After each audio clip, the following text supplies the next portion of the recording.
Hello everyone, welcome और welcome back to my channel. ये जो व्लॉग है वो है 21 सितंबर का। अभी क्या हुआ है ना, यहाँ पे बारिश हो रही है, मतलब इतनी ज़ोरदार वाली नहीं बट चलती रहती है। तो मैं वॉक पे नहीं जा पाई थी उस दिन, तो मैंने सोचा कि क्यों ना मैं स्किपिंग ट्राई करूँ। मुझे आता है, मैं बचपन में बहुत ज़्यादा करती थी, तो आज भी मैंने यही ट्राई किया। थोड़ी देर के लिए स्किपिंग किया, फिर मैंने सोचा कि चलो अब जितना भी हो सके उतना घर पे ही वॉक किया जाए ऐसे। तो मुझे थोड़ा बहुत काम था तो उसके वीडियोस देखने थे, तो मैंने वीडियोस देखते देखते यहाँ पे वॉक किया। इतना बाहर जितना अच्छा तो नहीं हो पाया, बट कुछ ना उससे तो थोड़ा बेटर ही है।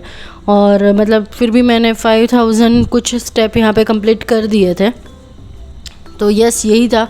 तो मैंने इसी तरीके से यहाँ पे वॉक किया, थोड़ा बहुत अपना काम किया। और आज पता है, ये तो देखिए कल का व्लॉग है, मैं आज यहाँ पे मतलब वॉइस ओवर कर रही हूँ। आज मेरे साथ क्या हुआ, मैं बाहर वॉक पे भी गई, मेरे अच्छे खासे 6 to 7,000 स्टेप भी हो गए थे। और पता नहीं अचानक से मेरी बैटरी वॉच की लो हो गई कि क्या हुआ, और मेरी मतलब वॉच जो है वो अपने आप रीस्टार्ट होने लगी, और उसमें सिर्फ और सिर्फ अभी 4000 स्टेप दिखा रहा है। आई डोंट नो वाई, ऐसा क्यों हुआ, बट इट्स ओके। फिर मैंने फ़ोन में भी देखा, एप्लीकेशन में भी, बट उसमें भी कुछ नहीं हो रहा है, तो इट्स ओके, हो जाता है। बट मुझे पता है कि चलो मैंने 6,000 जितने स्टेप कंप्लीट किए थे। 7,000 ऑलमोस्ट आने आए थे, तो मैंने सोचा था कि जैसे ही 7,000 हो जाएंगे ना, तो फिर मेरा आज का मतलब कंप्लीट हो जाएगा वॉक। बट नहीं हो पाया, बट कोई बात नहीं। इसका मैंने किया था, कल भी मेरे 4000 कुछ ही हुए थे, क्योंकि कल तो मैंने घर पे ही वॉक किया था, पॉसिबल ही नहीं था बाहर जाना। और फिर दिन में बारिश नहीं होती है, बट ऐसे कोई पॉसिबल नहीं हो पाता है ना कि आप मतलब कभी भी वॉक करने निकल जाओ। या तो सुबह निकल सकते हो, या तो शाम को निकल सकते हो, रात को निकल सकते हो। बट कल जब भी मेरे को टाइम था तब बारिश हो ही रही थी, तो मैंने सोचा कि यही वाला टाइम बेस्ट रहेगा। और एक और बात मुझे आप लोगों को बतानी थी कि मैं जो बुक पढ़ रही थी एटॉमिक हैबिट, वो कंप्लीट हो चुकी है मेरी बुक। इस वाले व्लॉग में ही कंप्लीट हो चुकी है। तो मैंने सोचा था कि इसमें मैं आपके साथ फुल रिव्यू उसका शेयर करूंगी, बट आज नहीं हो पाया, तो मैं कल के व्लॉग में इसके साथ रिव्यू शेयर करूंगी आपके साथ कि मुझे ये बुक पर्सनली कैसी लगी। आपको रीड करनी चाहिए कि नहीं रीड करनी चाहिए, बिगिनर को रीड करनी चाहिए कि नहीं, आपने बहुत सारी नॉन फिक्शन बुक रीड की है तो ये वाली बुक आपके लिए बेनिफिशियल है कि नहीं, सब कुछ डिटेल रिव्यू मैं आपके साथ यहाँ पे शेयर करूँगी। एंड मुझे इतना बहुत अच्छा लगा इस बार कि मैंने ये बुक एकदम आराम से पढ़ी, फिर भी ख़त्म हो गई।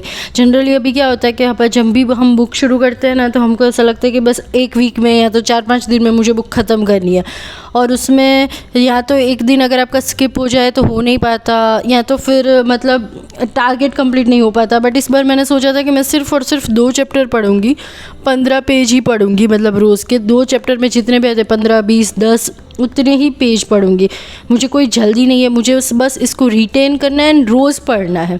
ऐसा ना हो कि आज मैंने 100 पेज कंप्लीट कर लिया और कल मैं कुछ पढ़ ही ना पाऊँ, क्योंकि इवेंचुअली ये बुक का मतलब ही यही है। एटॉमिक हैबिट्स जो बुक है उसमें लिखा भी वही है कि आपको धीरे धीरे से मतलब हैबिट डालनी है, आपको एक पेज से शुरू करना है। बट इसका मतलब ये नहीं है कि आप फिर बस 1 साल भर तक एक ही पेज पढ़ो, धीरे धीरे फिर उसको बढ़ाना है। तो मैंने इस बार यही सोचा था कि चाहे मुझे 1 मंथ क्यों ना हो जाए कंप्लीट करने को, बट मैं सिर्फ 2 चैप्टर ही पढ़ूंगी। जब मैंने ये चैलेंज शुरू किया था तब मेरा ये कुछ मतलब 100 पेज जितना हो चुका था। फिर मैंने ये सोचा कि मैं सिर्फ 2 चैप्टर पढ़ूंगी, मुझे कोई जल्दी नहीं है कि इस बुक को कंप्लीट करना है, दूसरी बुक उठानी है।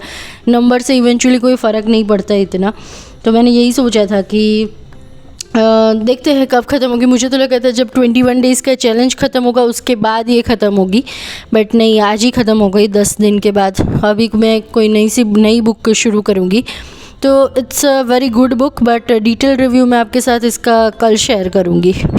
एंड या वन मोर थिंग, अगर आपने मुझे इंस्टा पे फॉलो नहीं किया है तो कर लेना। इंस्टा पे भी मेरा यही आईडी है, लाइफ विद झलक, तो उस पर मैं भी अपडेटेड रहती हूँ, तो वहाँ पे भी आपको स्टोरी से आप भी मेरे साथ अपडेटेड रहोगे।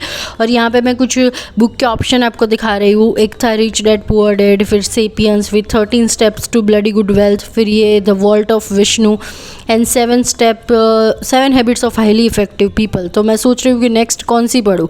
आप मुझे कमेंट में बताना कि आप कौन सी चाहते हो कि मैं पढूँ, या तो आपने कोई सी पढ़ी हो और आप मतलब रिव्यू शेयर करना चाहते हो तो आप कमेंट में कर सकते हो। वैसे मैंने ये वॉल्ट ऑफ विष्णु तो फिर नहीं सोचा, क्योंकि वो एक फ़िक्शन बुक है, तो मुझे इस बार नॉन फिक्शन ही एक और पढ़नी है, तो इसको तो मैंने निकाल दिया था। And yes, thank you for the watching.